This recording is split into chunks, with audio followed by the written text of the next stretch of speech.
The following is a special presentation of the PDF Sports Network. Hey, welcome everyone. Welcome to another episode of the Original Sports Podcast with Mark Maradei, yours truly, and the barbershop crew, which will be here in just a few minutes. The NCAA hoop action always has its last-second victors. I'm sure you saw them this weekend. It's underdog chest beaters, and of course the mammoth that should never lose but squeaks by. We saw those this past weekend. We look at those David and Goliath matchups and who has shown the door after it was barely cracked open for them. Shown the door. Get out. We're done with you. We also take another peek at the NFL's free agency and the moves that can or might make a difference, along with other hot button topics from this past weekend in the world of sports. Stick around. It's going to be a fun show, everybody. National Streaming Sports is brought to you in part by BetUs.com, designed for true fans. NFL odds, Week 1 and futures, college football odds, including Heisman Trophy favorites and playoff odds, NBA odds of division winners and playoffs, Major League Baseball playoff and World Series odds, the National Hockey League Conference playoffs and Stanley Cup odds, and boxing wagers. Betting opportunities include versus the spreads and outright winners, also during the game. Use our link on our website, nessp.info, the Bet Us Opportunities webpage, for a 125% bonus on your first 3 deposits. Must be 21 years old, and remember, bet responsibly. You're going to call anyone that loves you. You're going to ask them if you can use their card to buy concert tickets because your card's maxed out. Okay. If they say yes, you get the tickets. I can't call my parents because they already think I make bad financial decisions. Well, so I think I'll call one of my friends. Okay. I'm a little nervous. I feel tingly. What's your not answer? Giovanna? Yes. I was on SeatGeek earlier and I saw 2 tickets for Olivia Rodrigo at a really good price. So Oh my god. I maxed my credit card out by accident last week. Do you think I could use yours to buy the tickets? Oh my god, yes. Did I what? Yeah, you got the tickets. You got the tickets. I just want tickets. We're going to go to the concert together. Giovanna, I'll call you later. Love you. Thanks for picking up. Oh my god. I'm going to see Olivia Rodrigo. Yes, thank you, SeatGeek. Ladies and gentlemen, boys and girls around the world, it's time to experience the O's on the Original Sports Podcast.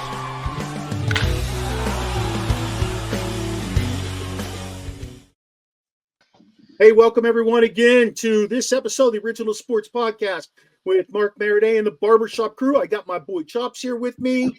I got Rage Against the Machine here with me tonight. Hey, this episode is brought to you by Scotty's Vodka, homemade vodka that you will not go wrong with buying. Find it at your local ABC store, your local liquor store. It mixes great with anything and everything. So thanks to Scotty for sponsoring the show again this week. Fellas, how we doing tonight?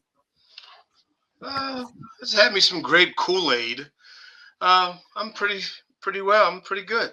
You know what goes good with grape Kool-Aid? Cheetos? I don't know. Scotty's Vodka. Ooh. I don't know. I don't drink alcohol, so yeah. But yes. Well, that's a good thing. That's a good thing. Choppers, what's going on? Your boy, breaking news tonight. Your boy, Russ Wilson, gone. I saw that. 21 million. He signed man. 21 million with the Giants. So the Steelers now lost Justin Fields for 20 million a year, Russell Wilson for 21 million a year.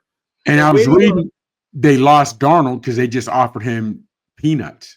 They offered Darnold, but it was peanuts. They wanted to do the Steelers way and go cheap, and it cost you. It cost them. Yeah. You know what I mean? But like at the end of the day, you get what you bargained for. That's it. That is it, Jack. That is it. Yep. Absolutely.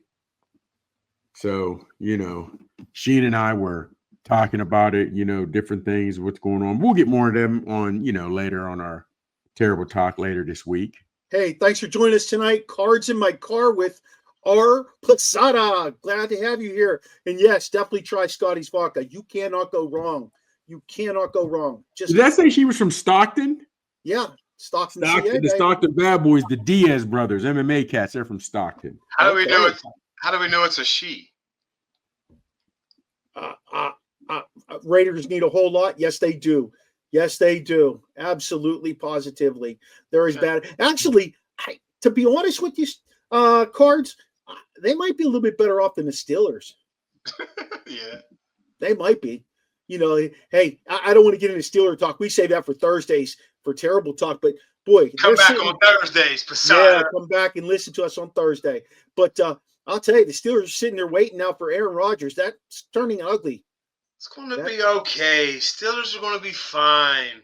We have a quarterback that can make all the reads and all the throws. Okay. So anyway, fellas, I know we've been watching the hoops action. What's what's your bracket look like? What does your bracket look like? Man, mine's busted as a bucket of glass. Every year I say I'm going to do one, and the next thing I know, the games have started, and I'm effed. So, yeah. I'll tell you what. The team I liked was Duke. I liked St. John's. I think we talked about this last week on the show, and the only team that's still hanging around that I liked was Duke. Yeah. That's it. I mean, I liked Florida, but I didn't like Florida to go too far.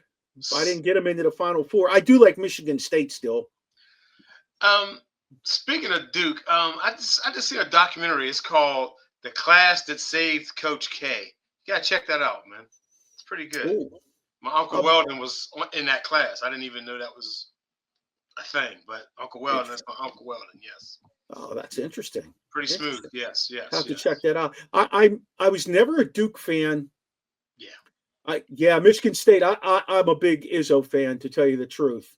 Definitely an Izzo fan, but I was never a Duke fan until they changed coaches.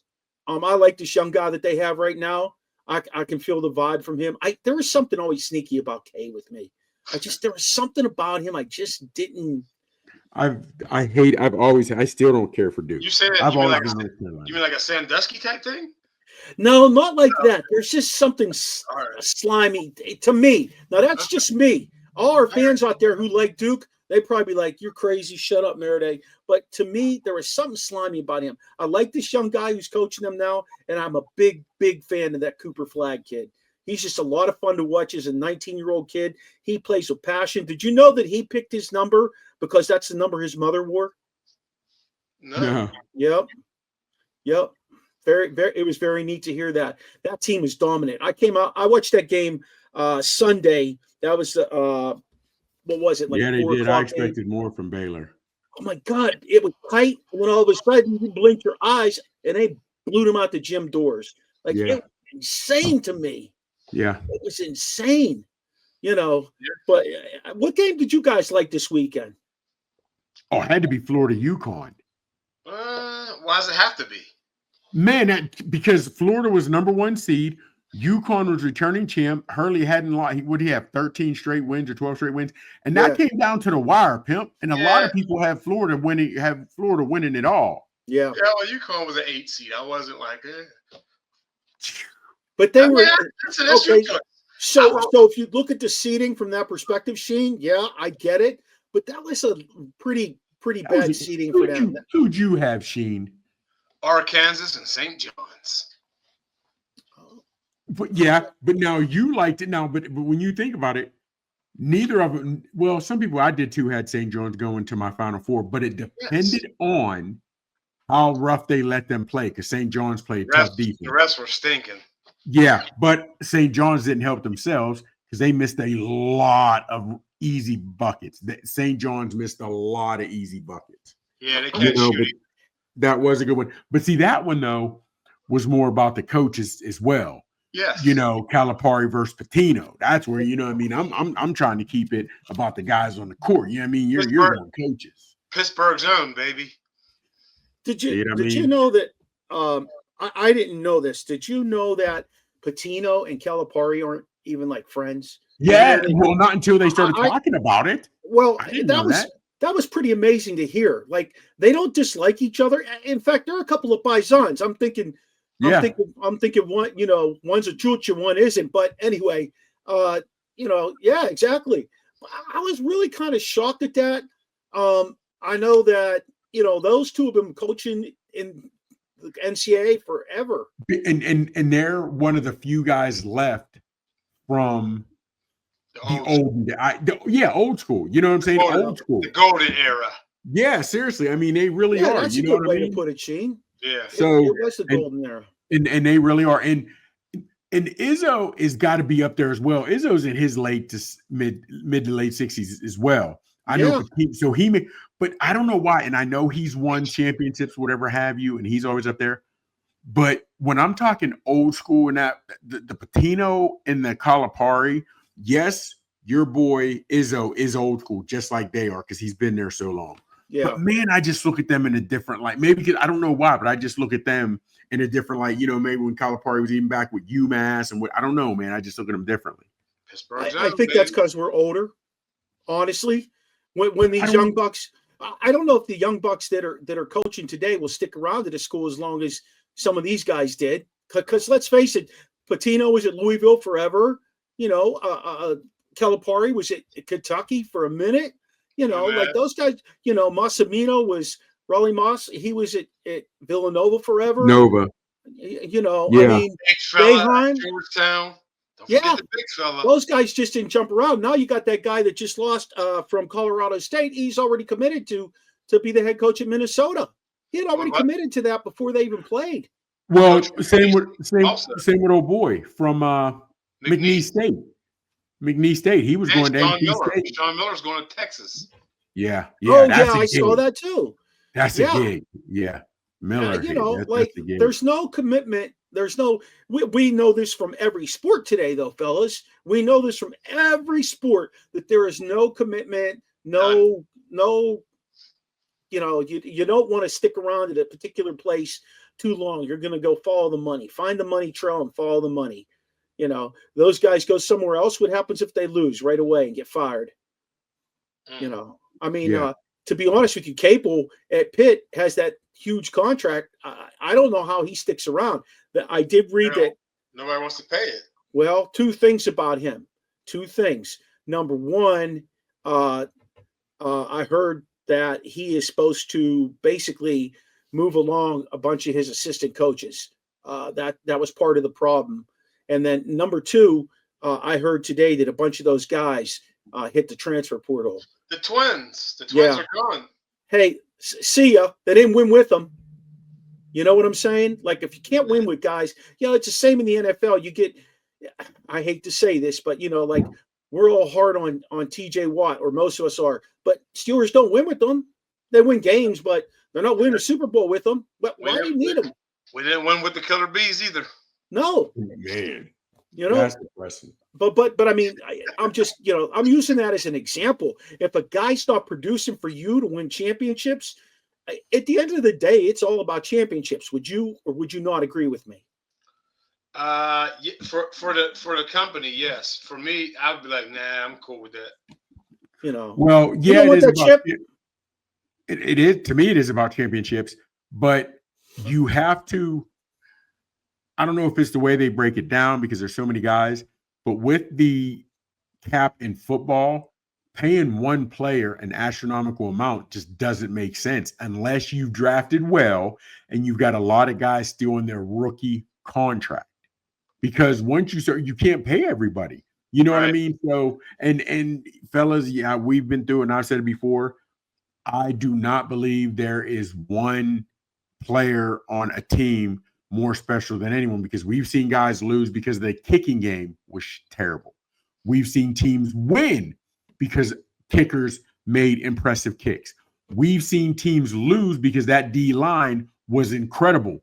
The way the Giants stopped the Patriots from having the perfect season. Hell, the way this year's Eagles won it because of that D line. And then we've seen it where the offensive line has just crumbled and couldn't block the sun out of their eye. You know what I mean? So to me, that's why. But we talked about it, but I mean, I'm still, sports is sports, still like it, whatever have you, but it is to me about championships. And I know people say, well, only one person can win it a year. Then you guys got to do what you need to do to be that team. You can hire guys like us to not win it. You pay all those guys big money to win it. Yeah. I agree with you. Stephon Diggs to the Patriots. I saw that. Yeah.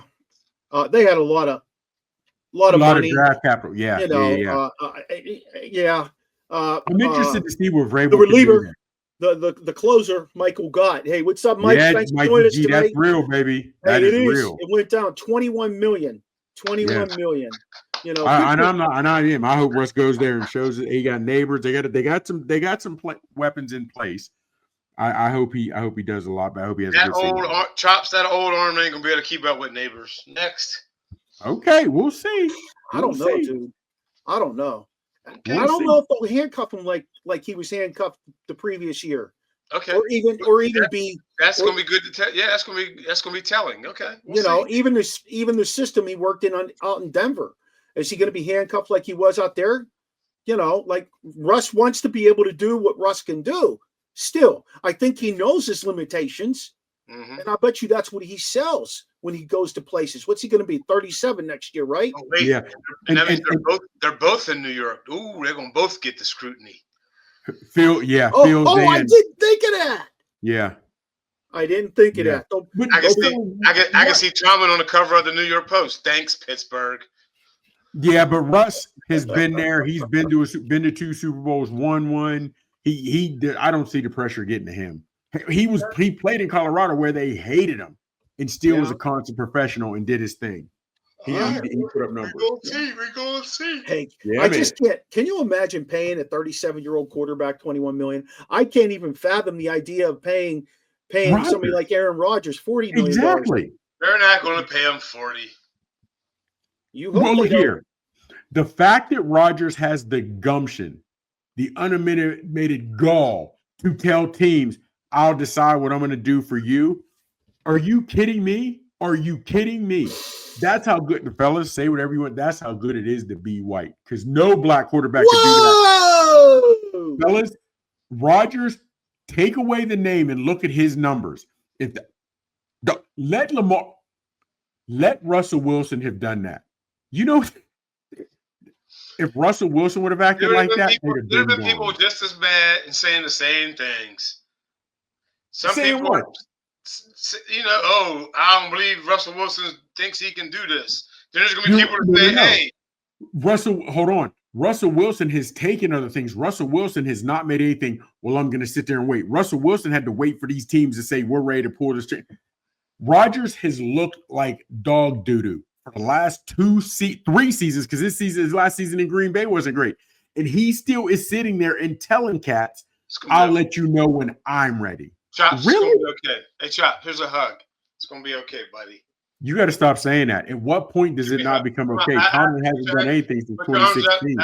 Put your arms up and give me a hug. Come on. Hug me. You and other Steelers fans got to stop. You guys got to stop saying, here's what they're doing. Here's what they're doing, Barber.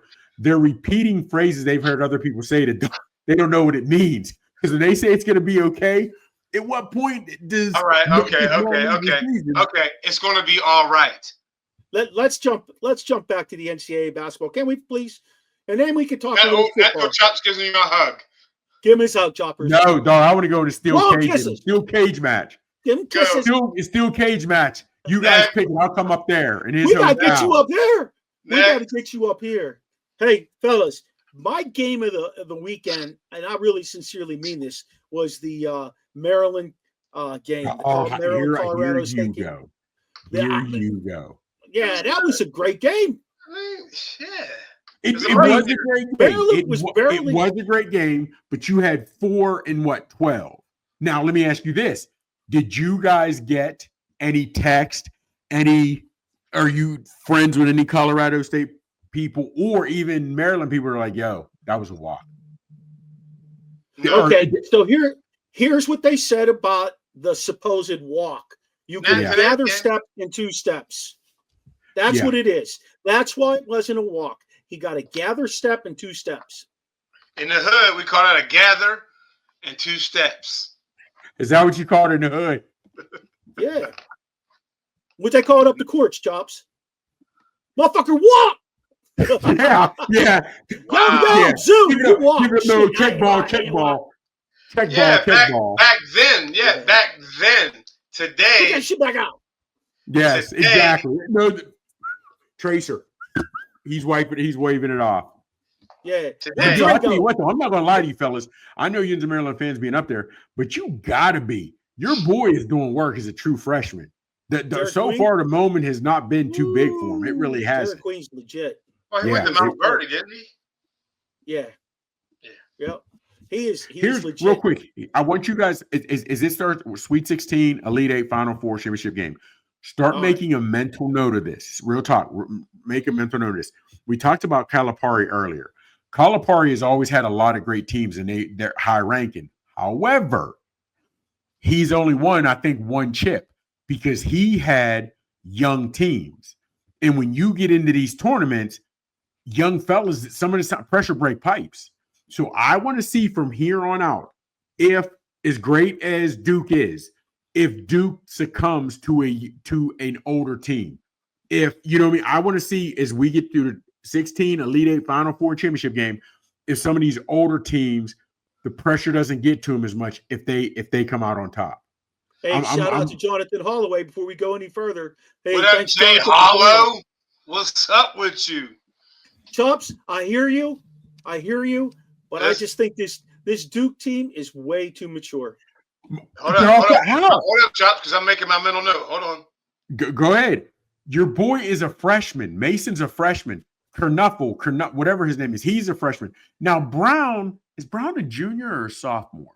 That look at Brown. We'll see. We'll see. I'm just, and I'm not even saying it's going to go that way. I just want to see, because you look at some of the younger teams, whether it's the Fab Five as freshmen, sophomores, or like I said, Calipari teams, they were talented, but when they're young, they'll make young man mistakes, young-minded mistakes when the tank game pressure. So I want to see that as the pressure tightens as we get in these smaller rounds. Here's my thoughts about it.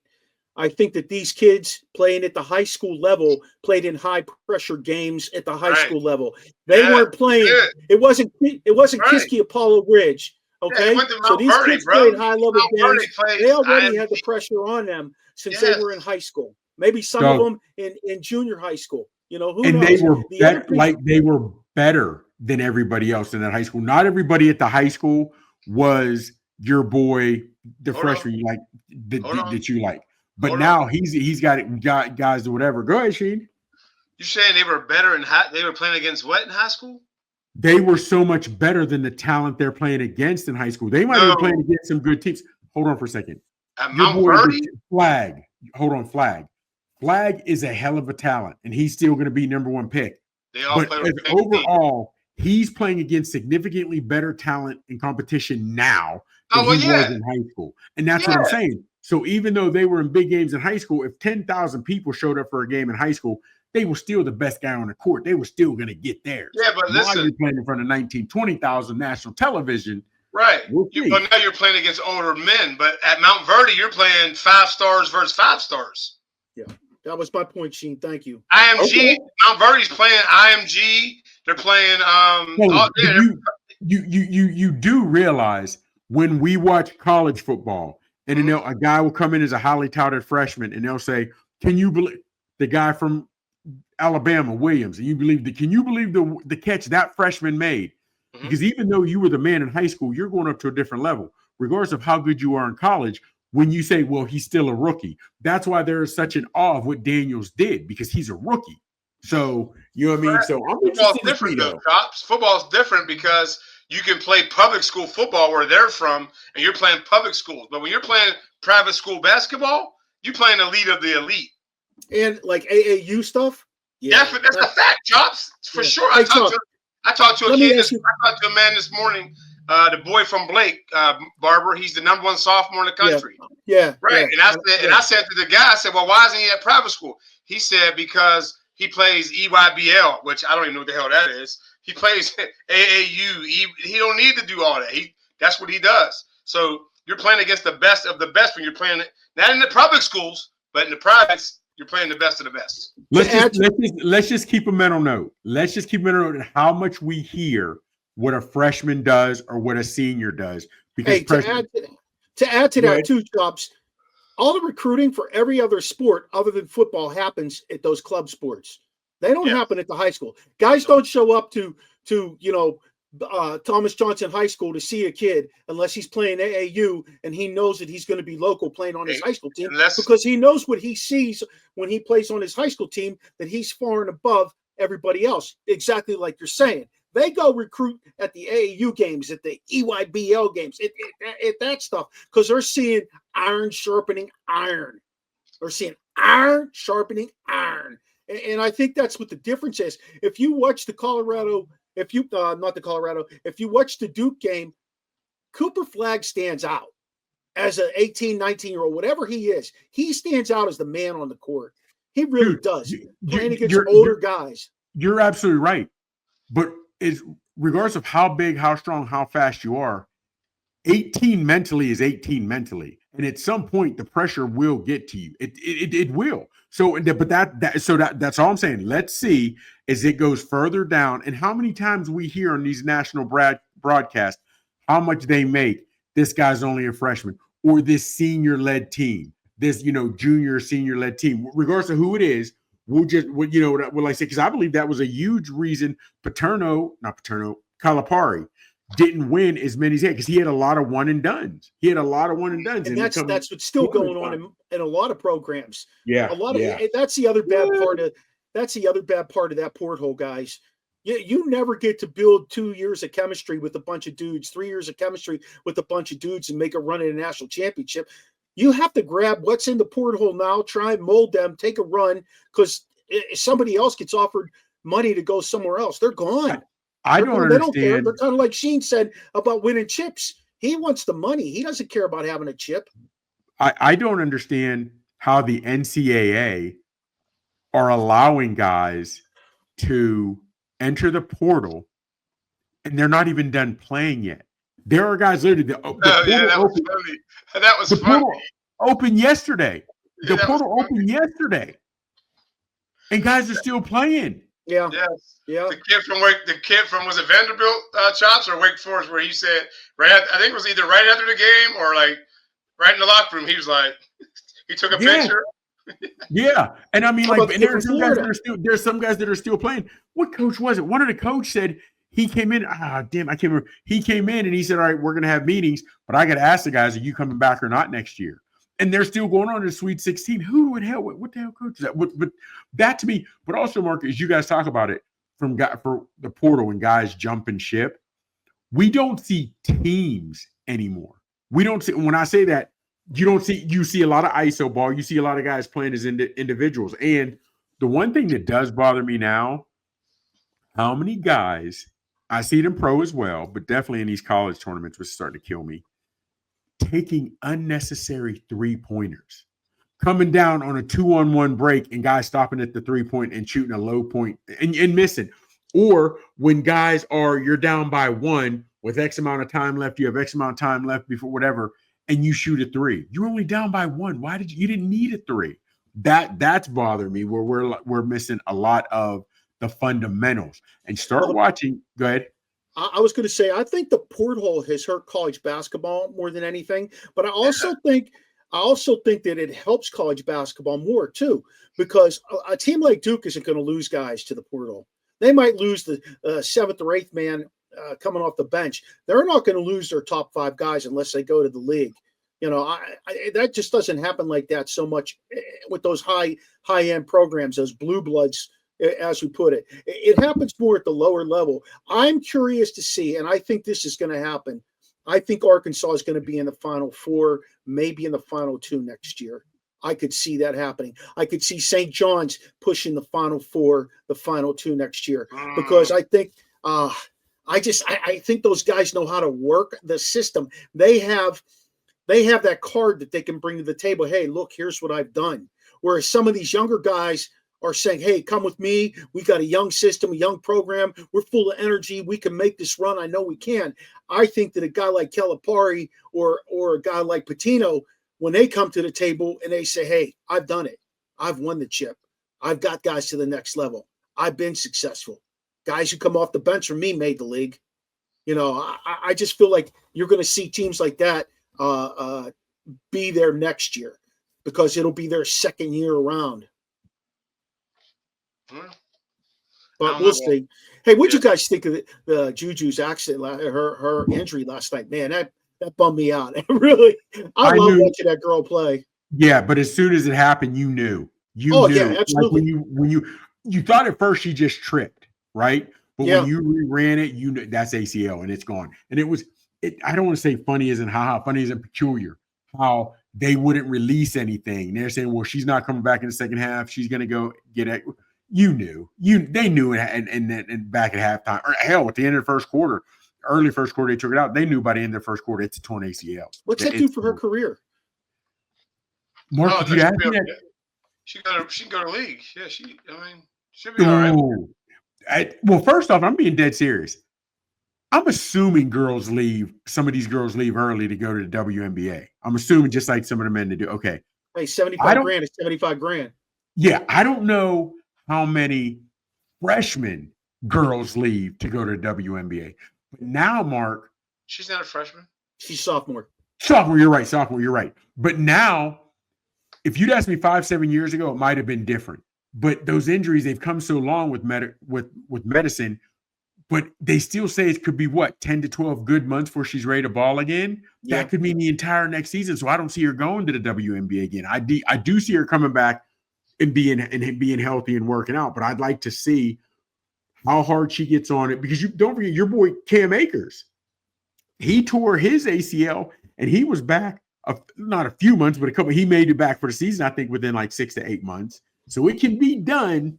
And, she does have youth on her side. That 20-year-old body rebounds a whole lot better in 35, 40, 45, 50. She's marketable too, fellas. Yeah, she's very marketable. She's a cute kid. She's got a nice smile. She's very polite. She's very marketable. Like with Jaden Daniels, I wish his mother would get the hell out of the way now. Okay, hold on before we get that real quick. When she screamed, because we've seen players hurt themselves and they know right then and there it's serious. Yeah, she knew. That's what I was gonna say. Do you think it was a scream out of pain because she grabbed her knee? But do you think it was out of pain or, you know what I mean? What do you think? The last thing, Choppers. The last thing going through her head is, "Oh my God, there goes my money." No, just this season. I think the fact she meant this season. You know what I mean? That this because they had a shot to go deep.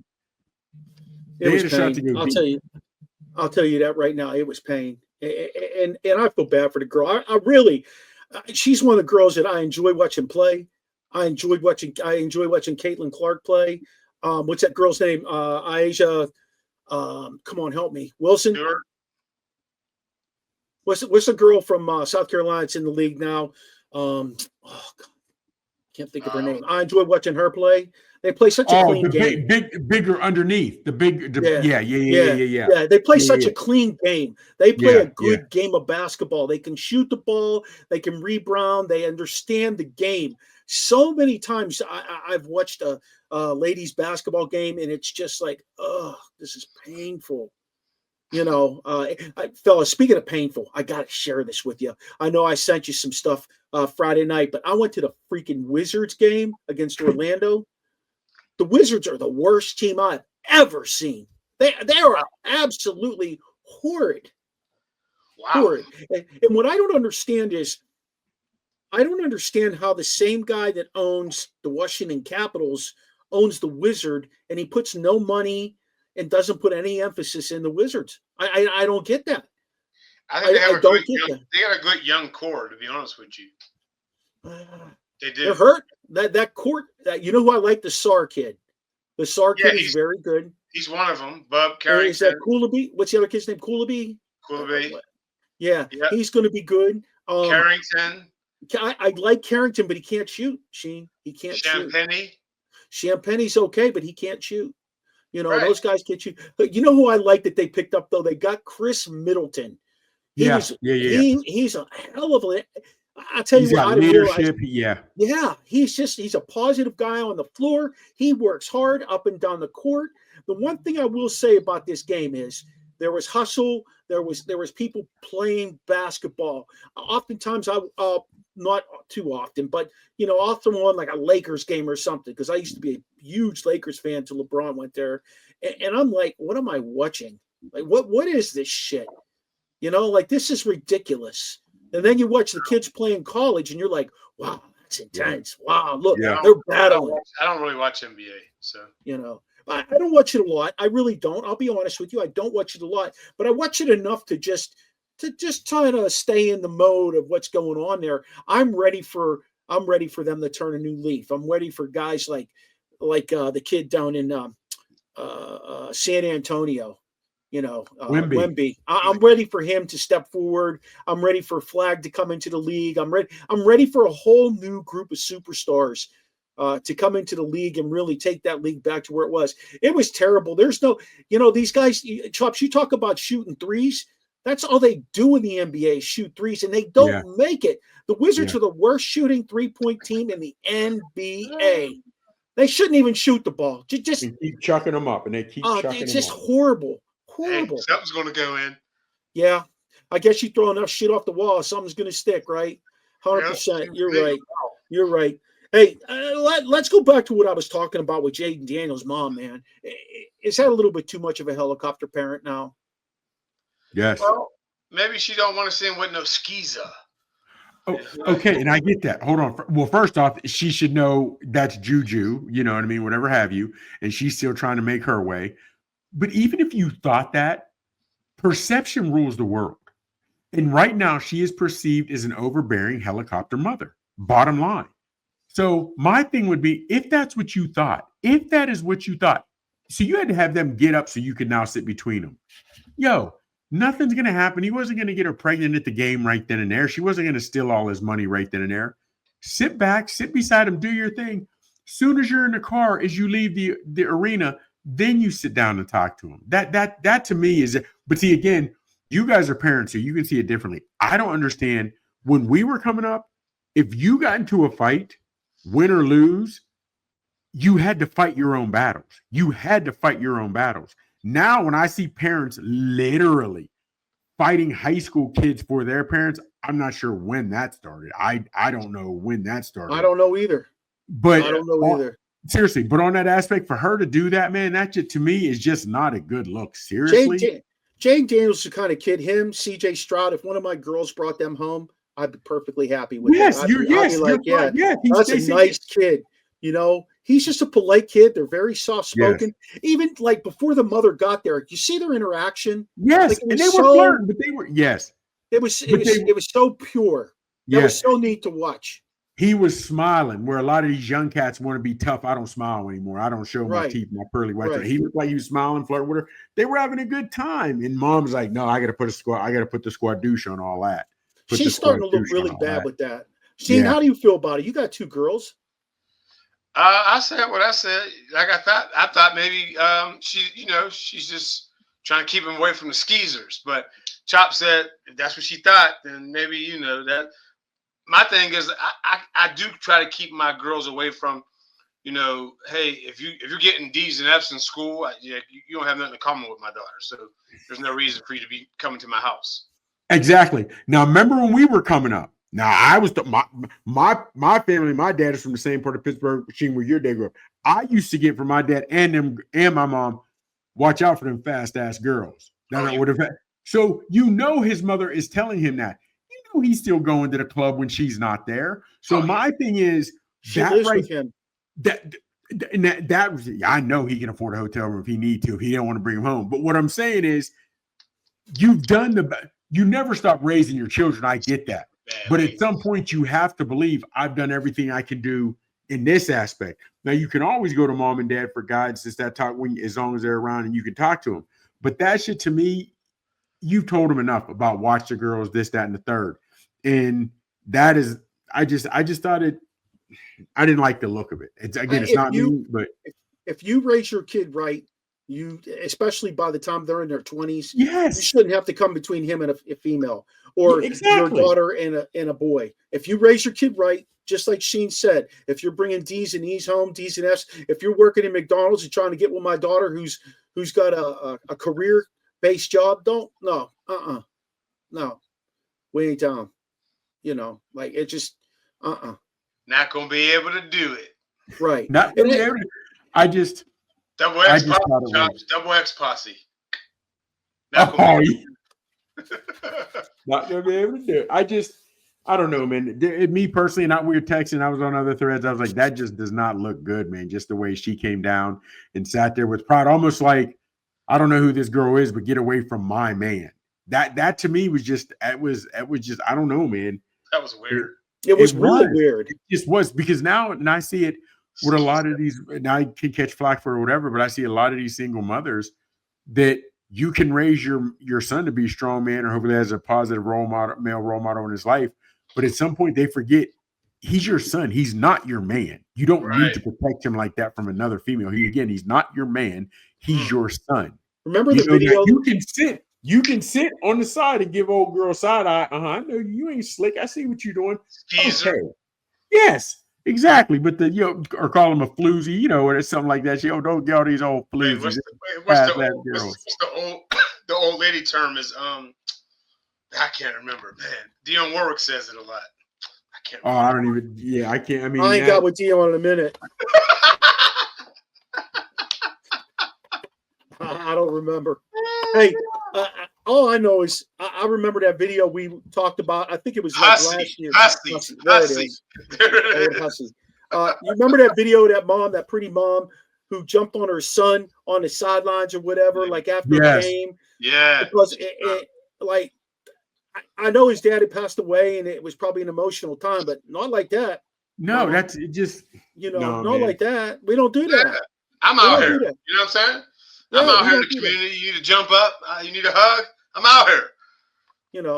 Come on. It wasn't. Yeah, it wasn't. Yeah, it just looked like she. Yeah, it's too much. Yeah, I think the parents need to wind it in just a little bit. Yes, absolutely. She's DTMing, y'all. DTMing, doing too much. Too much. Yep. Absolutely. Fellas, we lost a couple of boxing legends this past weekend. But Livingston Bramble and the great George Foreman. What's that going to do to the boxing world with the loss of George Foreman? Because he wasn't just a past boxing legend. He was still a name that was very relevant in the public. He was more than just a heavyweight boxer, and it was more than just a guy who invented the George Foreman grill. There you go. Yeah, but it's two different things, because just like if you take any sport and you start asking some of these younger kids about some of the great ones, they did it for the Steelers, asking like, who's your Mount Rushmore? And did you see Austin had Mike Wallace on his Steelers Mount Rushmore? Seriously. But what I'm saying is a lot of these younger players, Big Dog, in all sports, don't give homage to other athletes in their sport. And I don't think a lot of these players, these fighters today, they've heard of Foreman. But if they said, walk up to a younger fighter, Rumble in the Jungle, who was in it? They wouldn't be able to tell you. If I said Ali, Boombaye, what does it mean? Where did they say? Who was he fighting? They won't be able to tell you that was when he was fighting Foreman in Zaire and what it meant, and and how, you know what I mean? So that's the only thing, man. And if a lot of more boxers knew, because his entire story is Foreman's, where he grew up, how he started, what got him into boxing. He was in a jail cell. As a young kid, whatever have you, and then saw a commercial where he could go to youth, like Job Corps. And that's what got him out of it. A year and a half, 2 years later, he's a little more than that, but a few years later, he's carrying a flag, which is a symbol. Everybody sees that big old dude carrying a little American flag when he wins the Olympics. You know what I mean? Then he has, after he fought, and I'm looking right at it, and I can't think. Is it Chuck Wepner? I can't think. When he retired at 28, because he was in Mexico, said he had a heat stroke. He was this, that, whatever. He thought he was near death. And that's what made him turn around and say, I'm going to the Lord, this, that, whatever. And that's why a 10-year layoff. And then he comes back and wins the belt again in his 40s.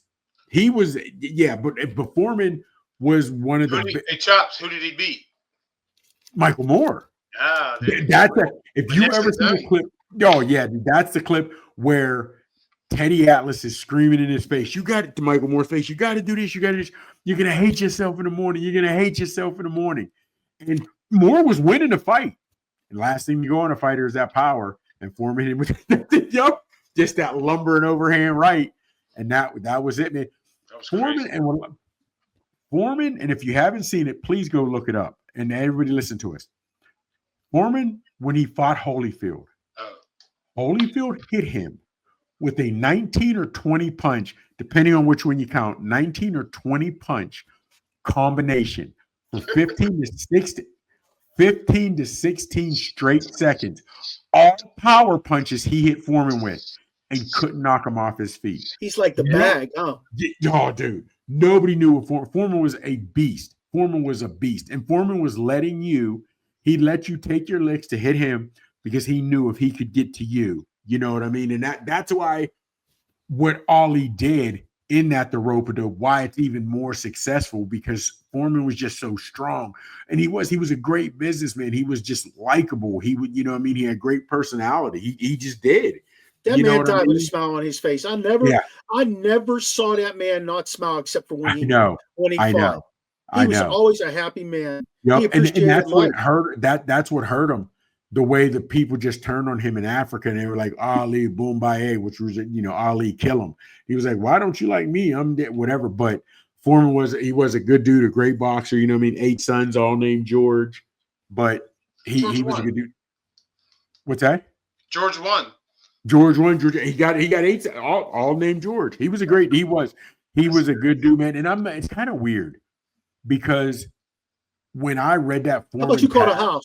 Chops, how about you call the house? Hey, Georgie, which one? And I'd like to know what they all called him inside the house. You know what I mean? Because they all didn't go by George. They all had nicknames. I wish I'd have known that. I wish I'd have known Licorice. that. Licorice. Yeah. They'd all had names. I wish I'd have seen that. But he was a good dude, man. He was, and it hit me, man, he's gone. Man. It wasn't where but it was not the same as Ali, because what he had done, but damn, you just inform. And even at 74, there's a clip. He died at 76. There's a clip of him hitting the heavy bag at 74, not 2 years ago. Still rocking it, shifting the foundation. He was a beast, man. He would definitely be missed.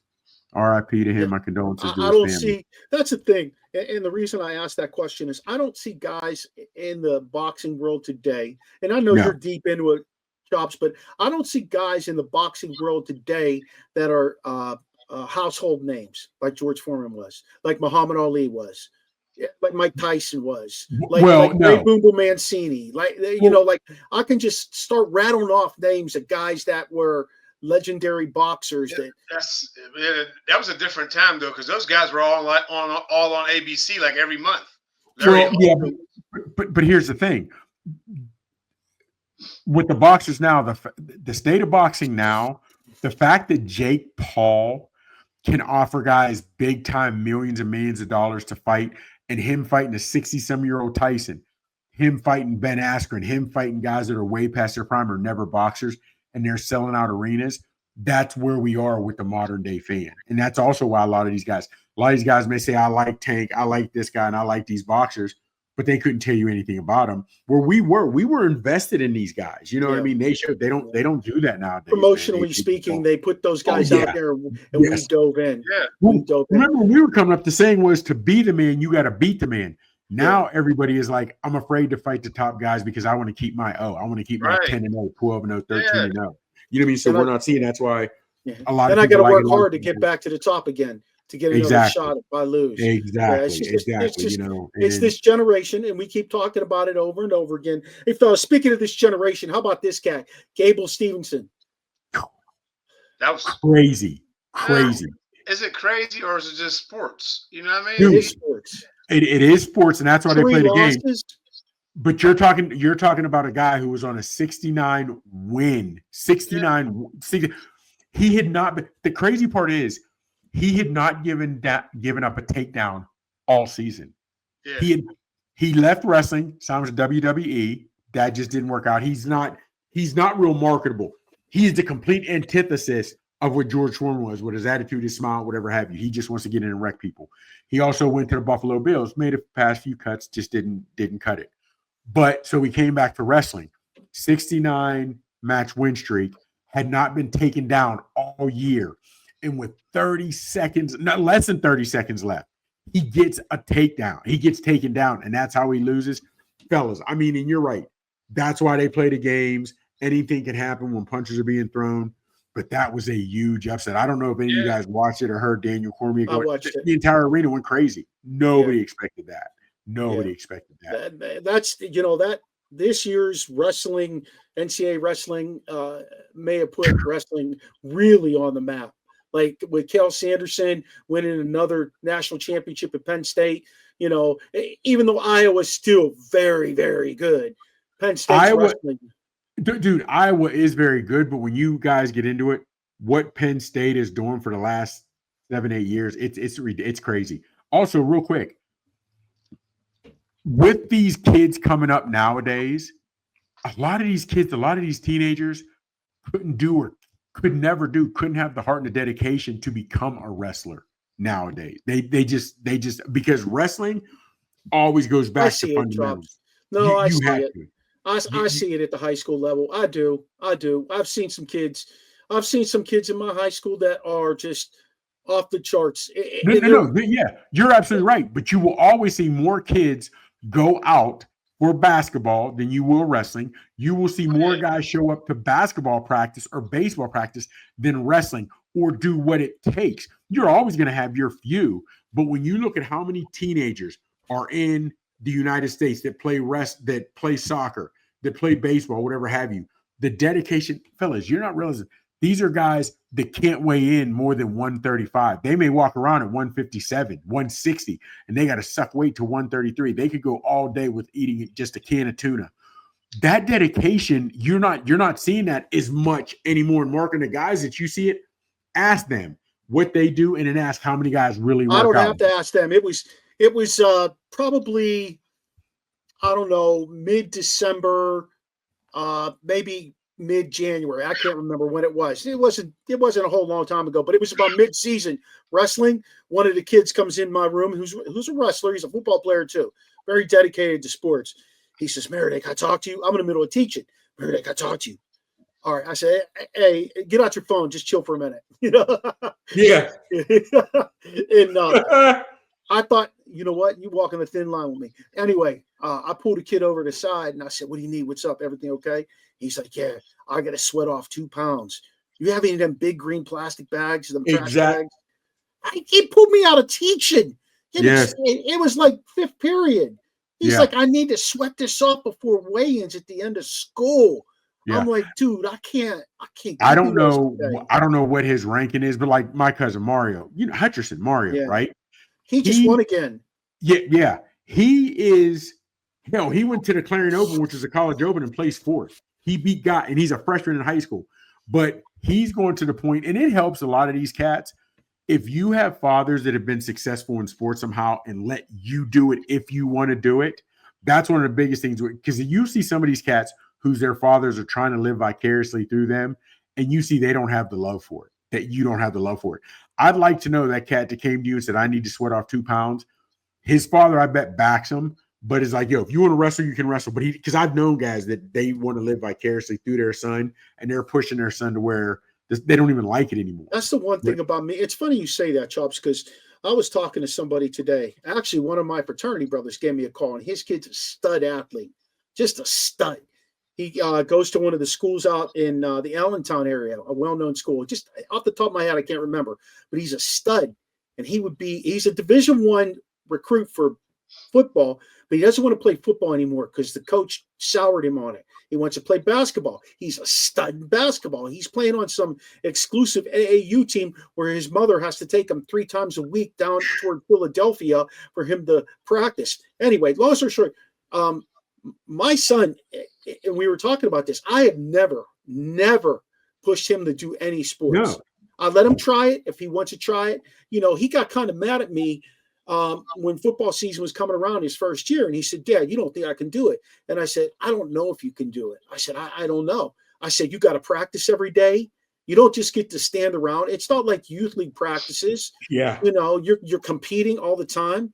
I said, it's different when you go to high school and participate. Yeah. And he got about halfway through the season and he said to me, what do you think? How'd I do? And I said, you're kicking ass. I can't say that I'm shocked at you because I know what a competitor you are, but I was never going to push you into doing this. If you didn't want to play football, you didn't play football. You know, Yeah, now it. he's playing baseball. He's playing. Is that his first love or hockey? It's funny you asked me that question. So he didn't play hockey this year, right? Because our ice rink was down and all that shit. Right. So about a week ago, I get an email from a local co-op that's putting together a team. And they said, you know, is Vincent interested in playing? We're going to have 4 practices and play 10 games. And he came now, right? Yeah, it's open now. Yeah. And he came home from baseball and I said, hey, buddy, I said, I got this email. What do you think? And I let him read. He said, yeah, I'm going to play. So he going to jumble around the rest of his JV baseball season. He's going to be playing some Babe Ruth ball, and he's going to do hockey as well. And you know what? He damn well sure loves it. He said, I need to get in better shape for hockey, but you know, I need to do this. Yeah. See, and I personally, and I understand I'm old school, but I like that better when kids play multiple sports rather than, you know what I mean? Great if you want to focus on one, but play multiple sports, learn different, you know, skill sets, have different skill sets, do different things that can, you know, help you do and make you more well-rounded person, meeting different people. I love it when kids play multiple sports. Yeah. Hey, Prosper Duke, thanks for reaching out to us. Really appreciate it. If you could send us an email at originalsportspodcast@gmail.com and tell us a little bit more about streamboo.com. We'd love to check it out. We always appreciate people giving us some insight and checking out our show. You know, I'll drop. Hey, Prosper Duke, I'm willing to drop the actual factuals on any platform. I drop the actual factuals. I can't, for the love of me, Chops, I cannot remember what movie that's from. Malcolm Farrakhan, he was dropping the actual factuals. Furious. Fellas. Furious Styles. Furious. Hey, we're bumping up against the clock. Last thing I want to talk about for today is Alex Ovechkin breaking Wayne Gretzky's goal-scoring streak. He is right there. He's on the cusp. Okay. Fellas, I don't know Wayne Gretzky. Okay. So I don't want Ovechkin. I don't want him to break it. So you stay out of this. I don't want him to break it. So you stay out of this. I don't want him to break it. I don't want him to break it. I know he's put his time in. He's a hell of a player. I just like Gretzky to whether it was the Kings, the Oilers, I like Gretzky. I don't want him to break it. My thing is, for me, and I said this about the Saquon thing, you know, like if you're breaking the record in more games, I can't go for that as being broke. You got to break it in the same amount or less. You can tie it or you can do it in less. Yeah. Right? That's my opinion. I understand. Listen, hold on. Because to me, Ovechkin is that's all he does. What else can he do? Yeah. He's definitely not the stick handler Gretzky was. But let me ask you guys this. Do you think the game is significantly or was significantly more physical then than it is now? Hell yeah. Okay. It's a fast game now. Yeah, it is fast. Maradei will tell you that. Yeah, listen, man. Hell yeah. It's way. You used to have like Sheehy the Butcher, and you used to have those enforcers. You know, I don't know. That's what I'm saying. Yeah, so anymore. So Gretzky, he always had to make sure his guys were around him, but he took his licks. Marty McSorley. Yep, Bob Probert. I can name them all. I can name Joey Kosar. You know, there's just a ton of guys. Okay, so I said, like I said, I don't want to see him break because I like Gretzky. Sheen is saying you got to play the same amount of games. What's your thought on it, Barber? I will say one thing about Alex Ovechkin. He's grown up a lot as a hockey player, but he's only a goal scorer. He's not a complete player, guys. He's just not. A bigger record. Team better. I respect what he's doing. And if you're a Caps fan and you think, oh, that's just Maradei being a Penguin fan, no, it's not. And you know that. Alex Ovechkin has an office. He sits in that office. They feed him the puck, and he's so quick with his hands, and he scores a lot of goals that way.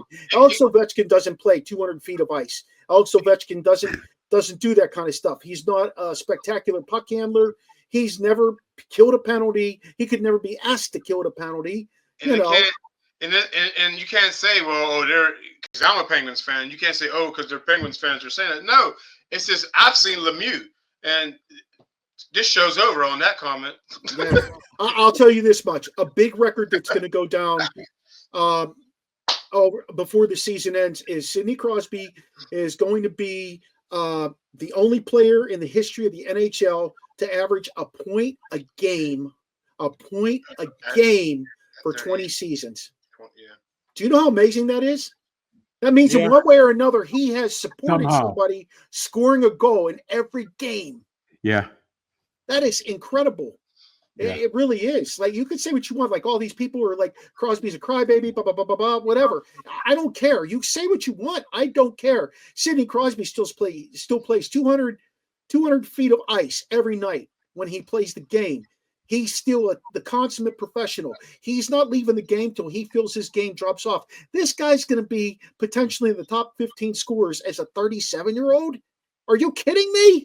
Like, that's unheard of. The shape he's in and what he's still doing. If Dubas does not put some guys around him over the next few years, he did him a disservice. Okay, I get what just happened with Letang and Malkin. I get that shit. But you know what? Those guys' contracts are almost done. He can still move those guys with a year left. Put some guys around him. Give him one more chance because he's not leaving Pittsburgh. He's made that very clear. We got some pretty sucky owners in Pittsburgh now. Yeah, across the board, to be honest with you. Hey, I want to end on this comment, fellas. I forget what his name is. He's a national sports writer, and he ranked all 32 teams coming north or coming, going home to play their baseball season. He ranked their offenses. The Pirates had the third worst offense. They have the third worst offense in baseball going into the 2025 season. And here's what makes it sick. They have a top 10 pitching staff. Right. So you're going to either have to win a lot of 2-1s or lose a lot of 2-1s. Yeah. I'll tell you what's going to happen. Skeens is going to get so frustrated in the next couple of years, he'll ask to be traded. That's what's going to happen. Oh, yeah. Or not. Yeah. Yeah, absolutely. Because they have him under contract for several years. Yeah. With arbitration and everything. Yeah. Hey, fellas, go ahead and tell them where they can find you at. Start with you, Sheen. I'm everywhere. Facebook, Instagram, TikTok, the X, all that. Shane Hill. Easy. Yep. I'm easy. Easy. Like Sunday morning. Chops, tell them where they can find you. Come on, on Twitter, on the X, you can find me at The Real Big Chops. On the gram, it's Big Chop 79. On TikTok, Big Chops 824. On Facebook, I go by my government, Michael Gregory Mills. But either way, holla at ya, boy. Hey, you can find all this information and more in our show notes that we have attached to our show. There's also our link tree, which takes you to all our social medias. Our website is originalsportspodcast.com, and you can find us everywhere, like I said. Thanks to all our networks that we are on. Let's Talk Sports, Sideline Sports, Entertainment, Elite Sports and Entertainment, Manning Media, Peak One Sports, PDF Sports. Thanks to you all, including National Streaming Sports, who does our Roku on Tuesday nights. Hey, don't forget to check us out on Thursday nights when we talk all Pittsburgh Steelers stuff. We have a lot to talk about this Thursday. I'll tell you, there's some things that we need to hash out. Thanks to Charlie Hodgson for doing our music. Steve Medley. Next week is the last show for season 5, you guys. We'll have a 2-3 week break. Next week, we have a special guest coming on, Brian Fleury, tight ends coach of the San Francisco 49ers. We're going to find out what's going on with the Niners this offseason, moving pieces of the puzzle around. And he's also George Kittle's right-hand man when it comes to coaches. That's his boy. So, hey, join us next week. We look forward to seeing you, having you, talking to you. Thanks again for joining us tonight.